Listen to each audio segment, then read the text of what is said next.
अस्सलामुअलैकुम students, welcome back to my YouTube channel. आज हम पॉइंट डिस्कस करेंगे ऑन हिज ब्लाइंडनेस, जो कि जॉन मिल्टन ने लिखी हुई है, जो कि एक फेमस इंग्लिश पोइट थे। John Milton, the famous English poet and author of Paradise Lost, who wrote the sonnet on his blindness. ठीक है, ये एक सोनेट है जिसमें आपके पास इसकी 14 लाइन्स हैं। It reflects his struggle with his loss of site and his acceptance of God's will. The poem contemplates how to serve God when one's physical abilities have been taken away. इसमें जो है वो John Milton अपनी blindness के बाद वाली ज़िंदगी के बारे में डिस्कस करते हैं और बताते हैं कि वो अपनी ब्लाइंडनेस के बावजूद भी कैसे गॉड को सर्व कर सकते हैं अपने टैलेंट से, जो कि उनके पास राइटिंग का टैलेंट है, जो अल्लाह ताला की तरफ से गॉड गिफ्टेड है। आए नेक्स्ट हम सोनेट देखते हैं on his blindness. When I consider how my light is spent, जब मैं ये सोचता हूँ कि कैसे मेरी आंखों की रोशनी चली गई। Ere half of my days in this dark world and wide. Ere का मतलब होता है पहले, before. Half my days यानी मेरी आधी ज़िंदगी से पहले। In this dark world, उन्होंने इस दुनिया को डार्क कहा है और वाइड, खुली, चौड़ी। And that one talent which is death to hide. और ऐसा वो टैलेंट जिसे छुपाना मौत है, यानी उनके अंदर जो अल्लाह ताला ने राइटिंग की एक सलाहियत दी थी, अब अगर वो छोड़ देते हैं लिखना तो वो मौत के बराबर है। Lodge with me useless though my soul more bent. Lodge का मतलब होता है कैरी। कहते हैं कि एक टैलेंट होने के बावजूद गॉड को सर्व ना करना मेरे लिए एक बोझ है, जो मैं अपनी रूह के साथ नहीं उठा के उनके सामने नहीं जा सकता। To serve there with my maker and present my true account lest he returning child.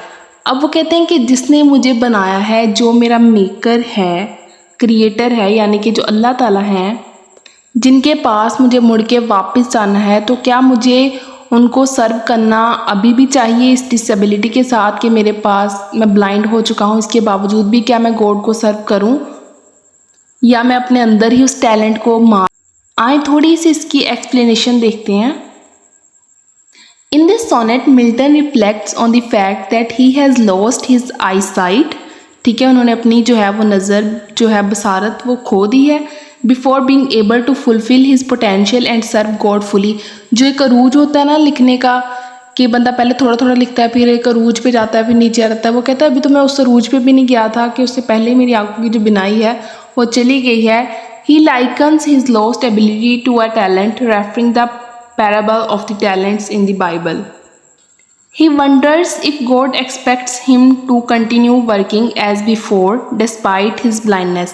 वो ये सवाल कर रहा है, क्वेश्चन कर रहा है, क्या मुझे इस अंधेपन के साथ भी खुदा को सर्व करना चाहिए, उनके बारे में लिखना चाहिए या नहीं।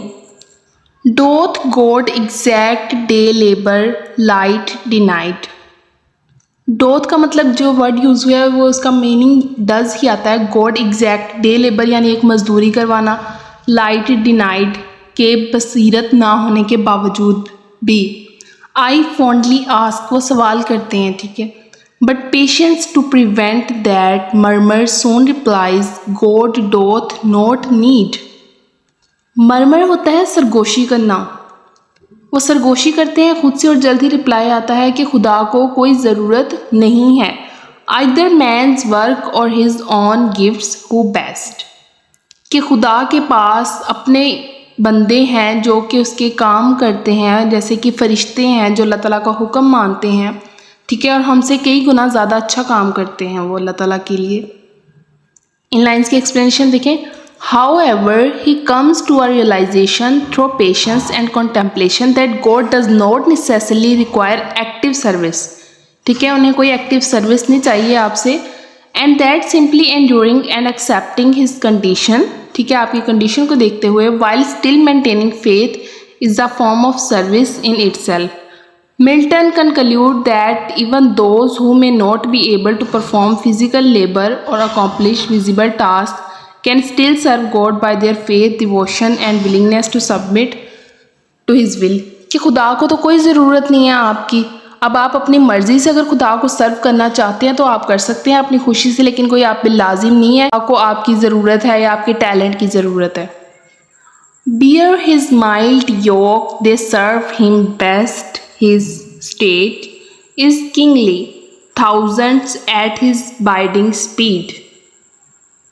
इसमें वही बात कि खुद अल्लाह ताला के जो फरिश्ते हैं वो बड़ी तेज़ी से, बड़ी जल्दी से उनका हुक्म जो है वो मानते हैं और कई गुना ज़्यादा अच्छा जो है हमसे वो काम करते हैं उनके लिए, हज़ारों की तादाद में है वो। And post towards land and ocean without rest, they also serve who only stand and wait. वो बग़ैर रेस्ट किए जो है वो सर्व करते हैं, वो उन लोगों को भी सर्व करते हैं जो सिर्फ खड़े हैं और अपनी बारी का इंतज़ार करते हैं। लास्ट जो हमारे पास लाइन्स हैं उनकी एक्सप्लेनेशन है। On his blindness showcases Milton's profound faith and his ability to find meaning and purpose even in challenging circumstances. It remains a testament to the resilience of the human spirit and the unwavering commitment to serving a higher power. So students, इसमें जो हैं वो John Milton अपने एक talent का जिक्र कर, अपनी ब्लाइंडनेस का जिक्र करते हैं और फिर अब वो पूछ रहे हैं, खुद से ही सवाल करते हैं कि क्या मैं इस ब्लाइंडनेस के साथ भी खुदा को सर्व करूं या ना, या खुदा को मेरी ज़रूरत है या नहीं। फिर वो खुद से ही रिप्लाई करते हैं कि खुदा के पास ऐसे हज़ारों हैं जो उसकी खिदमत करने में लगे रहते हैं और हमसे बड़ी जल्दी और बड़े अच्छे से काम कर रहे हैं उनके लिए। तो अगर हम खुद चाहें अपने दिल से कि हम उनके लिए कुछ लिखें, अपने टैलेंट से उनके लिए कुछ करें, तो हम कर सकते हैं। लेकिन ये कोई ज़ोर ज़बरदस्ती नहीं है, या ये कोई हमसे कल सवाल नहीं करेगा कि आपने हमारे लिए क्यों नहीं लिखा, या आप अपने शौक़ के लिए लिख सकते हैं। वीडियो अच्छी लगी हो तो लाइक करें, चैनल को सब्सक्राइब कर दीजिएगा। मिलते हैं नेक्स्ट वीडियो में, तब तक के लिए अपना ख्याल रखिएगा। अल्लाह हाफिज़।